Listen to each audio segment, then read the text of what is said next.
파주의 한 아파트 단지 그 16층 복도 끝에 자리 잡은 엘리베이터 문이 부드럽게 열렸다. 유승희는 무거운 발걸음으로 엘리베이터에 몸을 실었다. 그녀의 얼굴은 피로와 긴장으로 굳어 있었다. 손에 든 가방은 낡았고 그 안에는 몇 장의 서류와 함께 그녀의 지난 몇 년을 짓누른 빚의 무게가 고스란히 담겨 있었다. 액세서리 가게와 온라인 쇼핑몰 운영으로 쌓인 빚은 이제 그녀의 어깨를 넘어 숨통까지 조여오고 있었다. 그 빚더미 속 가장 큰 몫은 왕정필에게 빌려준 1억 원이었다. 그 돈은 승희에게 단순한 숫자가 아니었다. 가족을 먹여 살리고 아이들을 학교에 보내고 집세를 내는 생존의 끈이었다. 엘리베이터가 올라가며 숫자가 하나씩 바뀌는 동안 승희는 손바닥을 문질렀다. 손은 땀으로 축축했고 그녀는 마음을 다잡으려 깊게 숨을 들이쉬었다. 오늘은 꼭 끝내야 해. 그녀는 혼잣말로 중얼거렸다. 지난 몇 주간 왕정필에게 보낸 문자 메시지는 셀 수 없을 정도였다. 돈을 갚아 제발. 우리 집 사정이 너무 어렵다. 그녀의 메시지는 처음엔 부드러웠지만 시간이 지날수록 점점 절박해졌다. 오늘 오후 2시 마지막 통화에서 그녀는 더 이상 참을 수 없다는 결심을 했다. 내가 너네 집에 가겠다. 그녀는 단호하게 말했다. 왕정필은 잠시 침묵하더니 낮은 목소리로 대답했다. 그래 와. 얘기하자. 승희는 그 통화를 떠올리며 입술을 굳게 다물었다. 왕정필의 목소리에는 어딘가 모를 차가움이 있었다. 그녀는 그 느낌을 떨쳐내려 애썼지만 엘리베이터 문이 열리며 16층 복도가 눈앞에 펼쳐지자 심장이 더 빠르게 뛰었다. 복도는 조용했고 복도 끝에 있는 왕정필의 집문은 묵직한 침묵 속에 잠겨 있었다. 승희는 문 앞에 서서 초인종을 누르기 전 잠시 망설였다. 괜찮을 거야. 그냥 돈 얘기만 하면 돼. 그녀는 스스로를 다독이며 초인종을 눌렀다. 징- 소리가 복도에 울려 퍼졌다. 한편 집 안에서는 왕정필이 차분히 그러나 치밀하게 움직이고 있었다. 그는 이미 모든 것을 준비해둔 상태였다. 부엌칼은 화장실 선반 뒤에 숨겨놓았고 사시미 칼은 현관 옆 신발장 위에 올려두었다. 그의 손은 떨리지 않았다. 오히려 그의 눈에는 이상할 정도로 침착한 빛이 감돌았다. 그는 아내 김아령에게 단호한 목소리로 말했다. 당신은 아이와 함께 안방에 들어가 있어. 무슨 일이 있어도 나오지 마. 김아령은 남편의 눈을 바라보며 고개를 끄덕였다. 그녀의 손은 불안하게 떨렸지만 남편의 단호한 어조에 반항할 여지는 없었다. 알겠어. 근데 정필아 무슨 일 있는 거지? 그녀가 조심스럽게 물었지만 왕정필은 대답 대신 차갑게 웃으며 말했다. 걱정 마. 내가 알아서 할게. 왕정필은 돈을 갚을 생각이 없었다. 빚은 그의 삶에서도 무거운 짐이었지만 그는 그 짐을 내려놓는 대신 다른 길을 택했다. 유승희를 없애는 것. 그에게는 그게 가장 간단한 해결책이었다. 그는 머릿속으로 이미 모든 장면을 그려놓았다. 문이 열리고 승희가 들어오면 그는 그녀를 화장실로 끌고 갈 것이다. 그곳에서 모든 게 끝날 것이다. 그의 계획은 치밀했고 그는 자신이 흔적을 남기지 않을 거라 확신했다.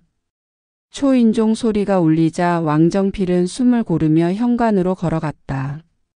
문을 열기 전 그는 거울에 비친 자신의 얼굴을 잠깐 보았다. 거울 속 남자는 평범해 보였다. 평범한 남편, 평범한 아버지. 하지만 그의 손에 쥔 칼은 그 평범함을 배신하고 있었다. 문이 열리고 유승희가 들어섰다. 정필 씨, 나 왔어. 우리 진지하게 얘기 좀 하자. 승희의 목소리는 단호했지만 떨림이 섞여 있었다. 그녀는 신발을 벗으려 했지만 왕정필은 그녀에게 그럴 틈을 주지 않았다. 들어와 승희 씨. 얘기하자. 그의 목소리는 부드러웠지만 그 뒤에 숨은 의도는 얼음처럼 차가웠다. 승희는 현관을 지나 거실로 들어서려 했지만 왕정필의 손이 그녀의 팔을 강하게 붙잡았다. 여기서 얘기하면 되지. 그는 그녀를 화장실 쪽으로 끌어당겼다. 승희는 당황하며 저항하려 했지만 그의 힘은 예상보다 강했다. 뭐야 이게? 정필 씨 왜 이래? 그녀가 소리쳤지만 이미 문은 닫히고 있었다. 집 안은 고요했고 안방에 숨어있던 김아령은 문 너머에서 들리는 소리에 귀를 막았다. 그녀는 알고 있었다. 지금 무언가 끔찍한 일이 벌어지고 있다는 것을. 왕정필의 머릿속은 오직 한 가지 생각으로 가득 차 있었다. 이걸 끝내면 모든 게 해결돼. 그는 승희를 화장실로 끌고 들어가며 이미 준비해둔 사시미 칼을 손에 쥐었다. 승희는 그의 눈을 보고 소름이 끼쳤다. 정필 씨 제발 우리 그냥 얘기만 하자고. 그녀의 목소리는 절박했지만 왕정필의 귀에는 닿지 않았다. 그의 손이 움직였고 칼날이 허공을 갈랐다. 승희의 비명이 짧게 터져 나왔지만 곧 침묵으로 바뀌었다. 화장실 바닥은 붉게 물들어갔다. 그 순간 왕정필은 자신이 되돌릴 수 없는 선을 넘었다는 것을 알았다. 하지만 그는 멈추지 않았다. 그는 이미 모든 것을 계산해둔 사람처럼 행동했다. 그는 아내를 불렀다. 아령아 나와. 그의 목소리는 차분했지만 그 안에는 감정이 없었다. 김아령이 안방 문을 열고 나왔을 때 그녀는 화장실 문 앞에 서 있는 남편을 보았다. 그의 손은 피로 젖어 있었다. 도와줘 그가 말했다. 이제부터 내가 시키는 대로 해. 김아령은 숨을 삼키며 고개를 끄덕였다. 그녀는 두려웠지만 남편의 말에 따를 수밖에 없었다. 승희의 몸은 더 이상 움직이지 않았다. 왕정필은 차가운 눈으로 그녀를 내려다보았다. 그의 계획은 아직 끝나지 않았다. 그는 이 모든 것을 우발적인 사고로 꾸미기 위해 그리고 자신을 의심받지 않기 위해 이미 다음 단계를 준비하고 있었다. 그는 아내에게 말했다. 승희 옷을 벗겨. 그리고 그 옷을 내가 입어. 김아령은 떨리는 손으로 그의 지시를 따랐다. 그녀는 승희의 피 묻은 옷을 조심스럽게 벗기며 눈물을 삼켰다. 왜 이렇게 된 거야, 정필아? 그녀가 속삭였지만 왕정필은 대답하지 않았다. 그는 이미 다음 계획을 머릿속으로 그리고 있었다. 그는 아내에게 말했다. 이 옷 입고 엘리베이터 타고 지하 주차장으로 내려가. 승희 차를 몰고 자유로로 가. 거기서 차를 버리고 나한테 전화해. 내가 데리러 갈게. 그의 목소리는 마치 일상적인 부탁을 하는 것처럼 담담했다. 김아령은 그의 눈을 피하며 고개를 끄덕였다. 그녀는 승희의 옷을 입고 떨리는 다리로 현관을 나섰다. 엘리베이터 버튼을 누르며 그녀는 속으로 기도했다. 이게 끝이어야 해 제발. 왕정필은 홀로 남은 집에서 이제 가장 끔찍한 일을 시작할 준비를 했다. 그는 과거 음식 장사를 하며 익힌 기술을 떠올렸다. 칼을 다루는 손놀림, 뼈를 분리하는 방법. 그는 승희의 시신을 해체할 계획이었다. 그의 손은 다시 떨리지 않았다. 그는 이미 인간이기를 포기한 사람처럼 차갑고 기계적으로 움직였다. 집 안은 고요했고 오직 그의 숨소리와 칼날의 소리만이 공간을 채웠다. 김아령은 지하 주차장에 도착했다. 그녀는 승희의 흰색 그랜저를 찾으려 했지만 긴장한 나머지 옆차의 문을 열었다. 젠장 어디야. 그녀는 혼잣말로 중얼거리며 주위를 두리번거렸다. 마침내 승희의 차를 찾은 그녀는 운전석에 앉았다. 손이 떨려 키를 제대로 꽂지 못했지만 결국 시동을 걸었다. 차는 자유로를 향해 달렸다. 그녀의 머릿속은 혼란으로 가득했다. 이게 다 뭐야? 내가 왜 이런 걸? 그녀는 눈물을 흘리며 핸들을 꽉 잡았다. 하지만 그녀는 멈출 수 없었다. 남편의 말이 그녀를 올가매고 있었다. 왕정필은 집에서 모든 흔적을 지우기 시작했다. 그는 락스로 바닥을 다시 닦고 피 묻은 옷과 도구를 정리했다. 그의 손은 여전히 떨리지 않았다. 그는 자신이 완벽하다고 믿었다. 하지만 그의 계획에는 한 가지 간과한 것이 있었다. 바로 CCTV였다. 엘리베이터, 주차장, 자유로의 톨게이트.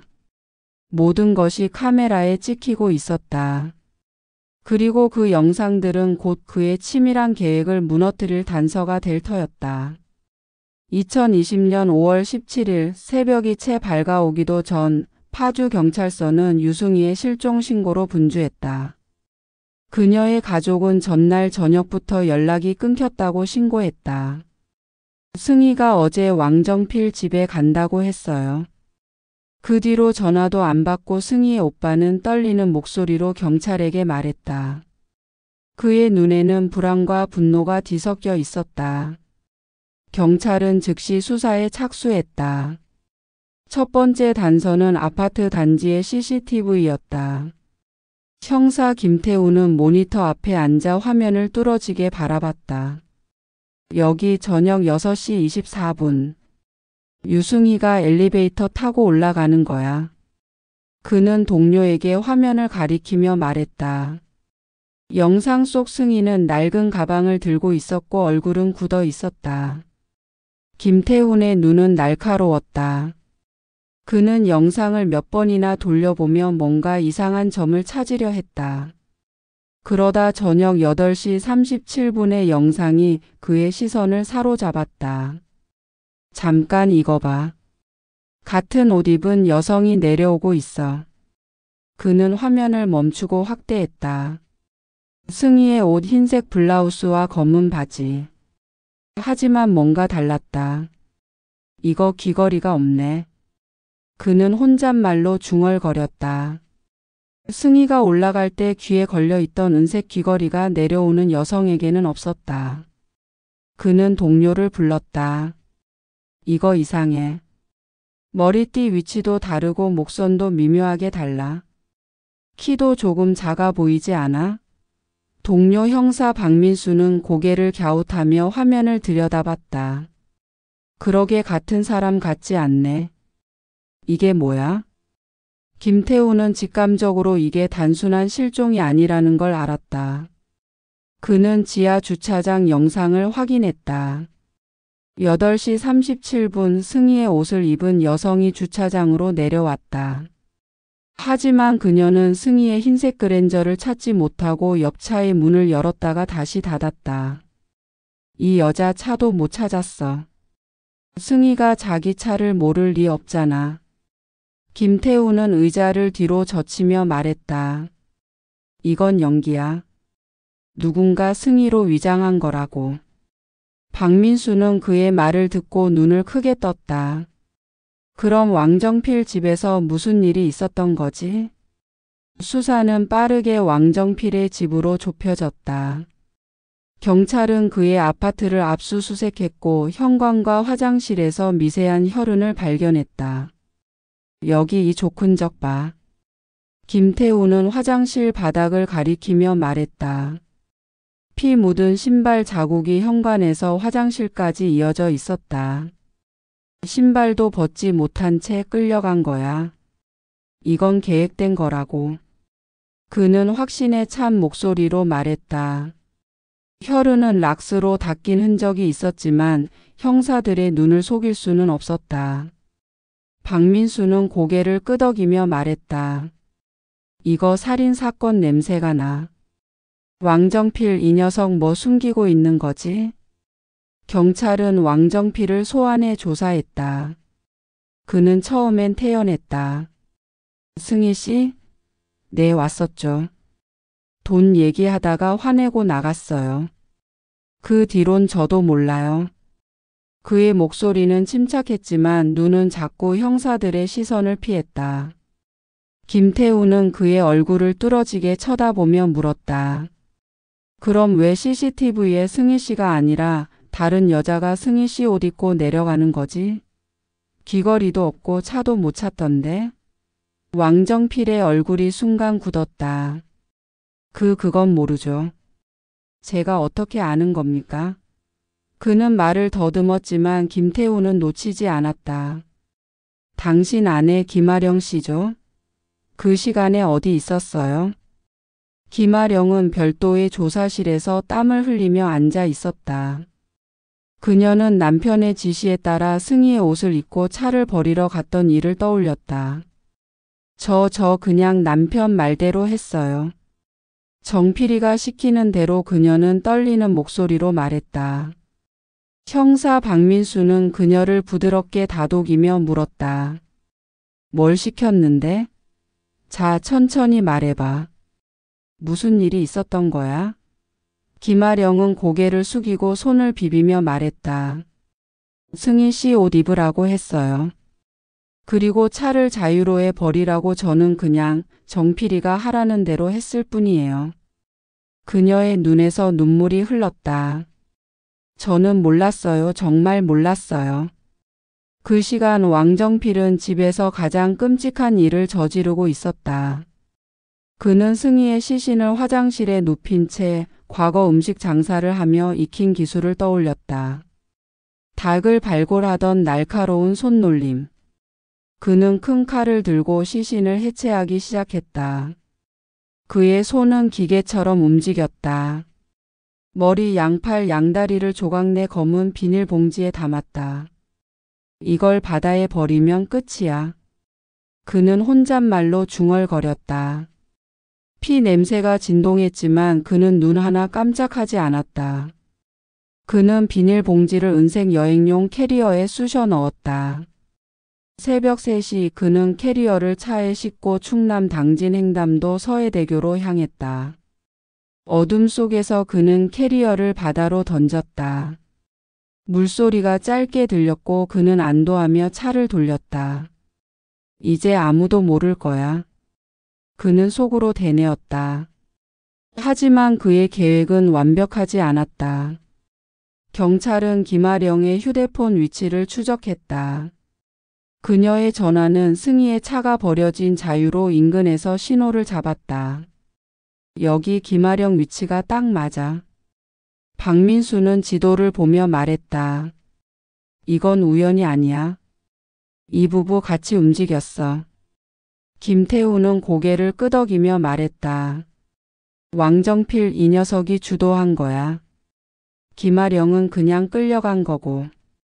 그는 수사 기록을 정리하며 말했다. 이제 증거만 더 모으면 돼. 사체가 어디 있는지만 찾으면 이 사건 끝난다. 며칠 뒤 횡담도 인근에서 낚시꾼의 신고가 들어왔다. 여기 바다에서 사람 팔 같은 게 떠 있어요.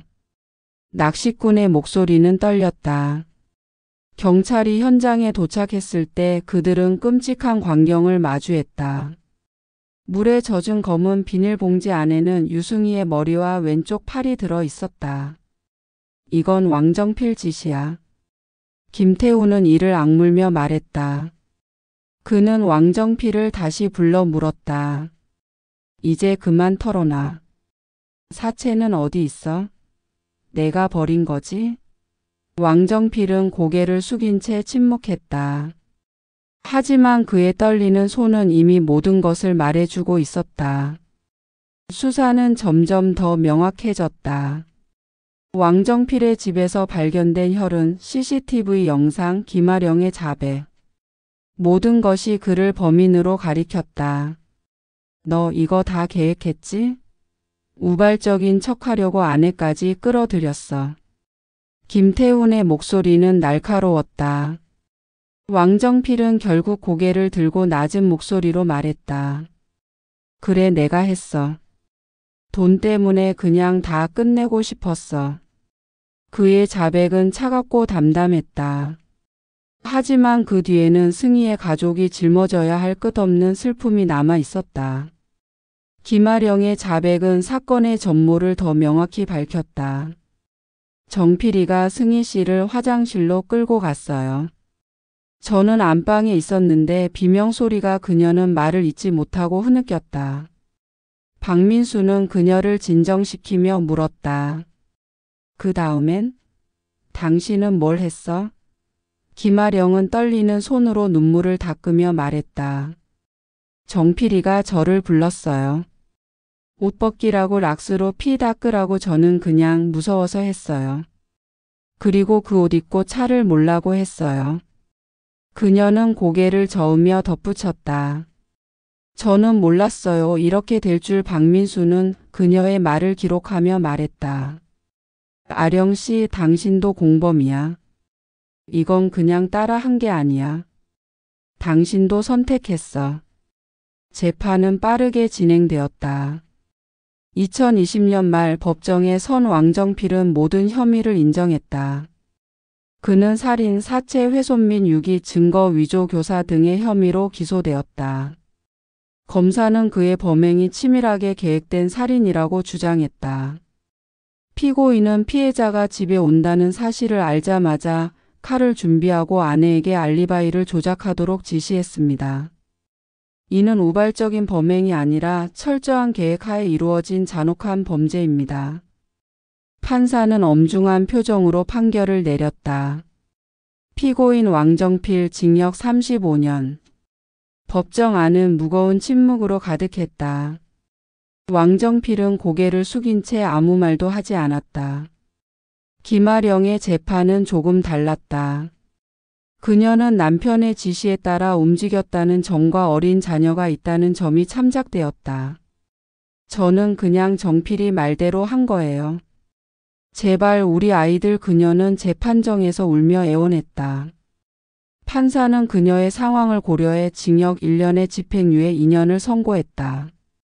피고인 김아령은 주도적이지 않았으나 범행에 적극 가담한 책임이 있습니다. 하지만 자녀의 양육을 고려해 집행유예를 선고합니다. 김아령은 판결을 듣고 주저앉아 울었다. 그녀는 자유를 얻었지만 죄책감과 두려움은 그녀를 평생 따라다닐 터였다. 유승희의 가족은 법정 밖에서 눈물을 흘렸다. 승희의 오빠는 기자들에게 말했다. 우리 동생은 그냥 돈을 돌려받으려 했을 뿐이에요. 이렇게 갈 줄 몰랐어요. 그의 목소리는 갈라졌고 눈에는 분노와 슬픔이 가득했다. 저놈들 평생 용서 못해. 그는 주먹을 쥐며 말했다. 사건은 일주일 만에 해결되었지만 승희의 가족에게 남은 상처는 영원히 아물지 않을 터였다. 파주 토막살인 사건은 지역 사회를 충격에 빠뜨렸다. 사람들은 왕정필의 잔혹함에 치를 떨었고 김아령의 공범 행위에 혀를 찼다. 어떻게 사람이 그렇게까지 할 수 있지? 한 이웃은 고개를 저으며 말했다. 승희 씨 좋은 사람이었는데 너무 억울해. 사건은 끝났지만 승희의 이름은 파주의 작은 아파트 단지에서 오랫동안 잊히지 않을 이야기로 남았다. 그리고 김태우는 수사 기록을 정리하며 혼잣말로 중얼거렸다.